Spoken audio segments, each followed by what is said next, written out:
Hello Pauper players, and possibly persons peeking into the Pauper playroom. My name is Nuke Grundy, welcome to my channel, and today I have yet another Baldur's Gate brew for you. Pauper, Mardu, Knight, Burn. That's right, a 3-color deck using Knight tribal synergies to deal direct damage to our opponent's face. It doesn't get much jankier than this, and you gotta love that flavor. If you want to skip ahead and see this deck in action, there's a video of me playing it in the description, but for now, come with me and I'm going to show you how to crank that jank. Alright, as is typical to Pauper, our tribal payoffs tend to be a little less straightforward than other formats. We're not going to simply be pumping up our dudes and turning them sideways, and we don't want to be doing that because we will fall victim to fog locks and the like. So we're going to be dealing direct damage. How are we going to be doing that? Well, first we have a full playset of Sminen Swordmaster. This is a 2/1 knight with lifelink for 2 mana that we can cast as the adventure, sorcery, curry, favor. If you're not familiar with adventures, basically we can cast this as a sorcery from our hand. It goes into exile and we can cast it later as a creature. The sorcery curry favor reads that you gain X life and each opponent loses X life, where X is the number of knights you control. Then we are also rocking a full playset of Brimstone Trebuchet. This is a 1/3 wall with Defender and Reach for 3 mana. You can tap it to deal 1 damage to each opponent, and whenever a knight enters the battlefield, you can untap it. So another way to deal direct damage with our knights works a little bit differently than the Sminen Swordmaster. We don't necessarily need our board filled with knights. We just need this down before we start playing knights. Quick thing to note too, a little random, but it does have Reach. A 1/3 for Reach can definitely be a relevant body, especially against fairies and the like, so that's nice as well.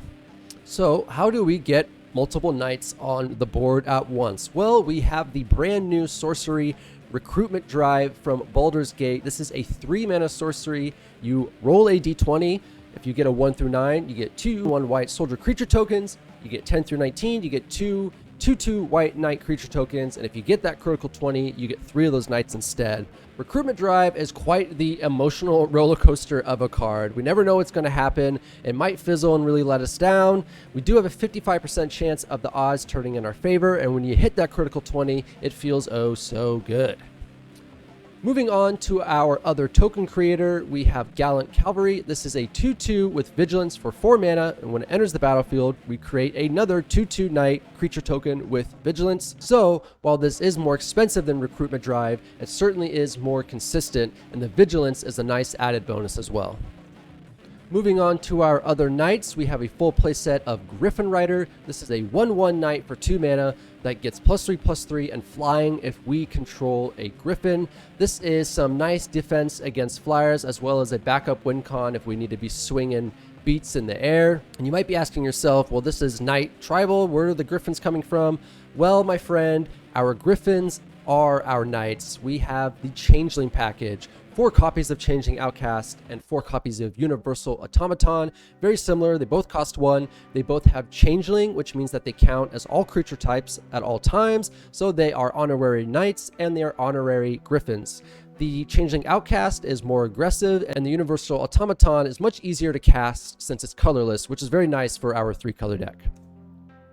Lastly, for our knights, we have 3 copies of Ardenvale Tactician. This is a 2/3 flyer for 3 mana, but we can cast it as an instant adventure, Dazzling Swoop to tap up to 2 target creatures.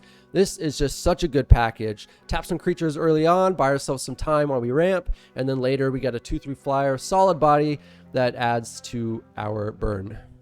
Now, moving on to our non-creature spells, we have a full playset of Cleansing Wildfire, and then 1 copy of Geomancer's Gambit. Geomancer's Gambit does the exact same thing just for 3 mana. We just like that added redundancy, and we're using this as an engine on our own lands. So real quick, if you don't know, let me break it down. Cleansing Wildfire, 2 mana sorcery, destroy target land. Its controller may search the library for a basic land card, put it into the battlefield tapped, then shuffle their library, draw a card. We're not going to be targeting our opponent's land with this, although it is nice to have some main board Tron hate. Instead, we're going to be targeting our own lands because we are playing the bridge lands. These are indestructible artifact lands, and we can target them with our own Cleansing Wildfire because they are legal targets, but they can't be destroyed. We get to ramp out the land, and we get to draw all for 2 mana. This is just a great way to set up early in the game, to ramp, to get the colors we need, and to keep our hand full.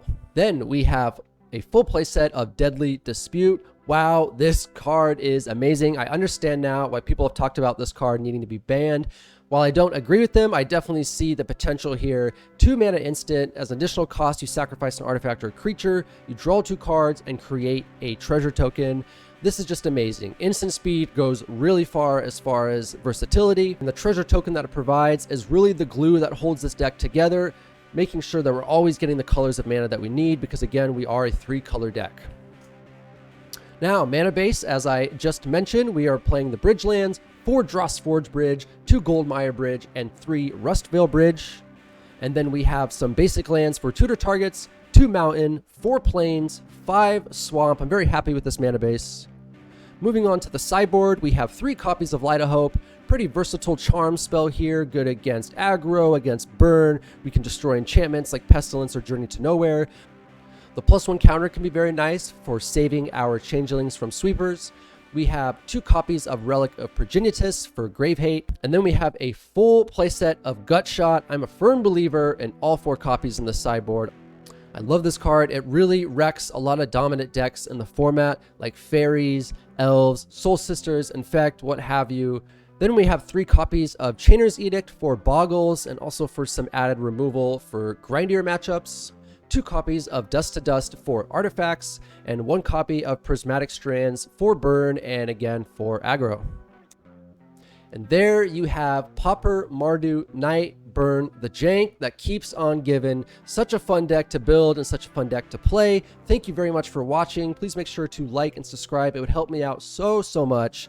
There's a video of me playing this deck myself on MTGO in the description. And if you want to hang out and chat in real time, you can hang out with me and the rest of the Jank Gang at my Twitch at twitch.tv/NukeGrundy. Hope you have a nice day, and I'll see you next time.